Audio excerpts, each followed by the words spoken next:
Right, I'm going to Bogota in Colombia for 4 days, so let's do the 18-hour journey together. I'm flying from London Gatwick with Air Europa. I have never flown with them before, and this is a long-haul flight, which means it'll either be amazing or the worst 18 hours of my life. This journey is split up into 2 legs. First is Gatwick to Madrid, and then from Madrid to Bogota. Absolutely smashing weather upon arrival. We had 2 hours stopover here. The journey thus far has not been too troublesome. I will like to let you know right now that is about to change, because the second flight was outrageous.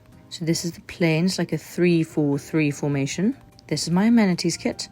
Just a blanket and a pillow. I was looking all over for the headphones. I couldn't find them, but I'm sure that was a mistake. They'll come and give me some later. There's a good selection of films. If you're not into films, you can also listen to an interview with the president of Air Europa, which is amazing. And you can also check out the onboard menu ahead of time. Choice between chicken, pasta, nice little sponge for the supper. Anyway, now we're taking off. A little bit confused. Still no headphones, so I start reading a film, just put the subtitles on and read from the screen. But then one of the air stewardesses was approaching me. I was like, oh, amazing, I'm going to get some headphones. Then she brings out the card machine. They are charging for headphones on this flight. They were €3, which I refuse to pay because I don't like being ripped off. And I also don't like being ripped off when using data abroad, which is why I use Quibbity eSIMs, and you can get a 15% discount with my code HRH15, and I'll put the link in my bio. This was lunch. I had the chicken, had a nice wine. It was really good, actually. Nice gravy. I mean, you know, as good as airplane food can be. I've definitely been on flights where they've been more generous with their food. I look back with great fondness to Turkish Airlines, where I got a salad, cheese, pudding, a main, and a starter. Those were the days. But this was really confusing. We left Madrid at 3 p.m,